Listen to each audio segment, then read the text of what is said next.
Alhamdulillahi Rabbil Alamin, wassalatu wassalamu ala sayyidina Muhammad wa ala alihi wa sahbihi ajma'in. Жақсы, қалған уақытымызды сұрақ-жауапқа арнайық. Сұрақтарыңызды қойсаңыздар болады. Азғантай уақытымыз қалған екен, оны сіздердің сұрақтарыңызға жауап беруге арнаймын. Сұрақтарыңыз болса, қолдарыңызды көтеріп, сұрақтарыңызды қойсаңыздар болады. Бүгінгі тақырыпқа қатысты ғана сұрақтарды қойыңыздар. Бір сұрақ ер адамнан, бір сұрақ әйел адамдардан болсын. Олай болса, қолдарыңызды көтеріп, сұрақтарыңызды қоя беріңіздер.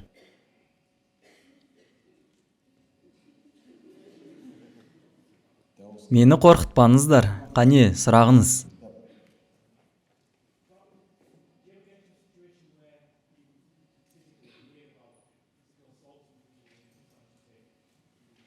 So the patient is causing physical assault or the jinn buster, the rati. Okay. Рахмет, жақсы сұрақ қойылды.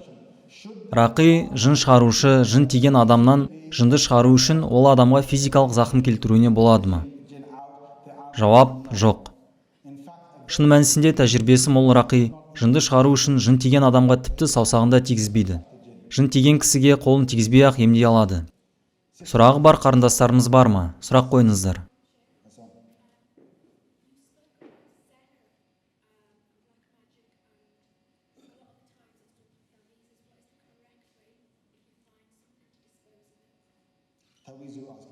Жақсы, осы сұрақ жиі қойылады. Мына нәрсені жақсылап есте сақтаңыздар. Ғұламалар осы амулет, тұмарларға қатысты тақырыпты талқылап өткен. Пайғамбарымыз саллаллаху алейхи уассалям амулет тағу ширк деген хадистері бар. Неге пайғамбарымыз саллаллаху алейхи уассалям олай деген? Оның себебі, ол кездегі амулеттерде ширк сөздері жазылған. Аллаға серік қосатын заттар болатын. Амулеттерінде, тұмарларында түрлі пұттардың аттары жазылған. Соны тағып жүретін болған. Айтылған хадис осы нәрсеге қатысты. Енді екінші мәселе, бізге тұмар тағуға болады ма? Тұмар немесе амулет тағу халал ма? Осы сұраққа қатысты ғұламалардың пікірлері екіге бөлінеді. Мысалы, имам Бухаридің хадистеріне шарх жазған үлкен ғұлама имам Ибн Хаджар аль-Асқалани тұмар тағу халал болуы үшін келесі шарттарды айтады. Неге ол кісі шарттарды келтіреді? Себебі, кей хабарларға сүйенетін болсақ, сахабалардың шәкірттерінен келетін хабарларда осыған қатысты айтылады. Имам Ахмад ибн Хамбалдың муснадында сахабаның бір нәрсені жазып, бір кісінің қолына немесе денесіне қоюға берген. Бұл хабарлар сенімді жолмен келген. Дағиф емес, әлсіз емес, қуаттайтын көп хабарлар бар. Сонымен тағамыз ба, тақпаймыз ба? Имам Ибн Хаджар аль-Асқалани рахматулла былай дейді. Ең алдымен тұмарларда не жазылса да, жазылатын нәрсе Құрандағы аяттардан немесе хадистегі дұғалар болуы керек. Екінші нәрсе, ол жерде серік қосу сөздері болмауы керек. Исламды, Құдайды терістейтін зат болмауы керек. Сондай-ақ жазылған нәрсені кез келген адам оқып, түсіне алатындай анық жазылуы керек дейді. Және аса маңызды нәрсені айтады. Осы нәрсеге тұмар тағатындардың көбісі назар аудармайды. Тұмар таққысы келетін адам 100% Алланың шипа беруші, қорғаушы екенін білуі керек. Таққан тұмар, амулеттер сізді емдейде, қорғайда алмайды. Ол нәрсе сізге еш нәрсе істей алмайды. Мысалы, дәрі ішкен кезіңізде шипаны Алла беретінін білуіңіз керек. Дәрі емдемейді, Алла емдейді. Көптеген тұмар тағатын адамдар тұмар мені қорғайды деген ойға барады. Тұмарын тақпай кетсе уайымдайды. Бір зиянға ұшырап қалар мекенмін деп қорқады. Сенімдері тұмарға ауысқан. Менің сіздерге кеңесім, тұмарды тақпай-ақ қойыңыз, қажеті жоқ. Оның сізге қажеті жоқ. Екінші пікірге сүйеніп тұмарды тағамын десеңіз болады. Бірақ таққанның өзінде жаңа айтылған шарттарды сақтау керек. Жын тисе, сіздерге қолдануға болатын ең мықты нәрсені айтайын. Ол өзіңіздің Құран оқуыңыз. Құранды көп оқысаңыз, қиындығыңыздың шешімін табасыз. Кейде Құранды оқып бастағаныңызда оқи алмай қиналасыз. Қиналсаңыз да оқыңыз. Неге қиналасыз? Оның себебі ішіңіздегі жын қиналады. Сондықтан ол сізге зиян жеткізгісі келеді, бір жеріңізді ауыртқысы келеді. Сол арқылы Құран оқуыңызды тоқтатқысы келеді. Жынның мақсаты сол. Құранды сонда да оқи берсеңіз, уақыт өткен сайын жағдайыңыз жақсара түскенін байқайсыз. Сол үшін Құран оқуыңызды арттыруыңыз қажет. Ең мықты қаруыңыз ол Құран. Көптеген адамдар исламнан алыс, дәреттері жоқ, намаз оқымайды, Құран оқымайды, кейін жын тиіп жатады. Суық күнде қысқа жең жейде киіп шығып пневмонияға шалдыққан адам іспеттес. Жылы киініп денесін жылы ұстамағандықтан ауруға ұшырағаны сияқты, рухани тұрғыдан қорғанбаған адам да бір нәрсеге ұрынып жатады. Рухани болмысымызға да мән беруіміз керек. Түсінікті ғой? Қане, келесі сұрақ, бауырларым. Қане, ана бауырым, сұрағыңыз. Өте орынды сұрақ, бұл да жиі қойылады.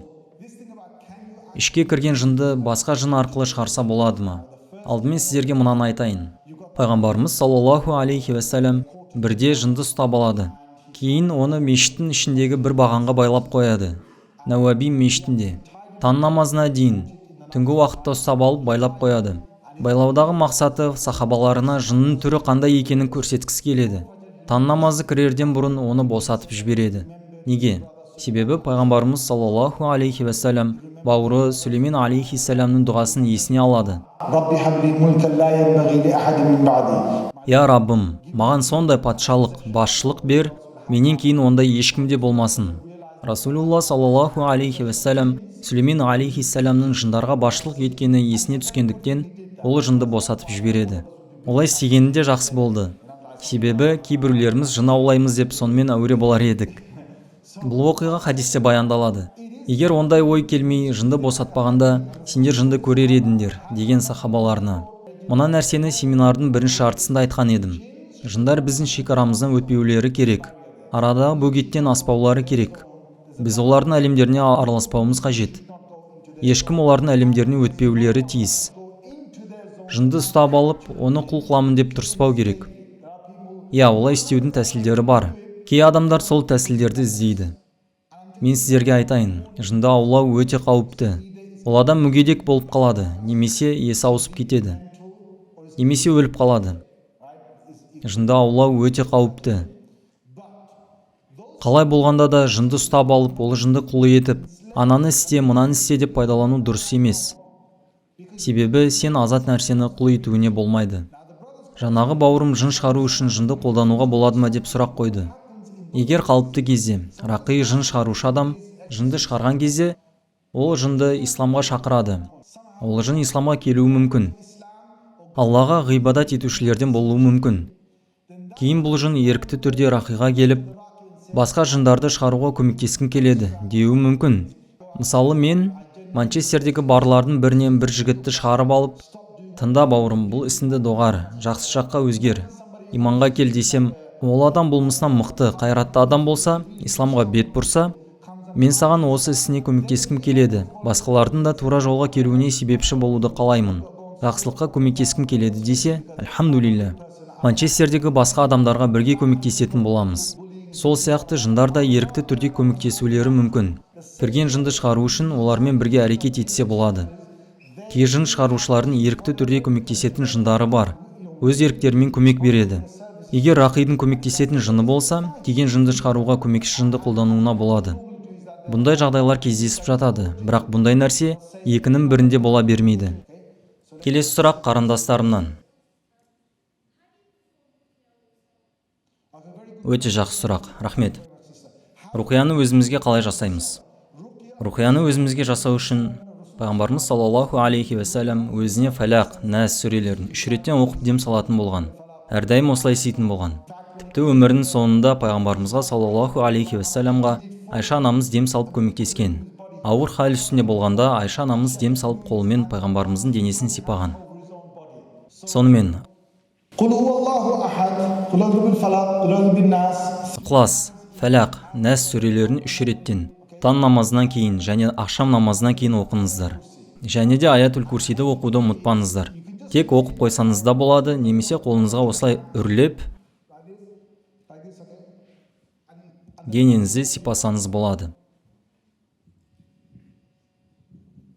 Аяқтарыңызды бәрін түгел сипаңыз. Құранда және хадистерде келетін дұғаларды оқысаңыз болады. Пайғамбарымыз саллаллаху алейхи уассалам үйреткен жамандықтан қорғайтын дұғалар бар. Таңғы уақытта және кешкі уақытта оқылатын дұғалар, соны әрдайым оқыңыздар. Егер өзіңізге руқия жасағыңыз келсе, Құрандағы арнайы аяттарды оқыңыз. Ясин сүресін оқыңыз. Ясин сүресін оқып алақаныңызға өріп денеңізді сипасаңыз болады. Тек оқумен шектелсеңіз де болады. Сондай-ақ Исра сүресін оқысаңыз болады, 17-ші сүре. Әсіресе Исра сүресінің соңғы бөлігінің әсері зор. Хашр сүресінде оқуға кеңес береді. 59-шы сүре. Жын сүресі 72-ші сүрені де оқиды. Бұл сүрені оқып қолыңызға үрлеп денеңізді сипасаңыз болады. Осыларға Кафирун, Ықлас, Фәлақ, Нәс сүрелерін қосыңыз. Бұл сүрелерді бірнеше рет қайталап оқысаңыз болады. Аят-үл Курси ең мықты аят. Әсері орасан болады. Жаңа айтқанымдай арнайы қорғайтын дұғалар бар. Мысалы,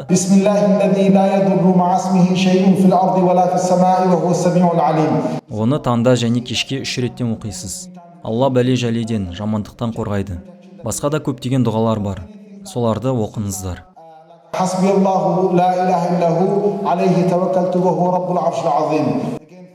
Осы дұғаны таңда және кешке 7 реттен оқысаңыз, Алла сізді көп нәрседен қорғайды.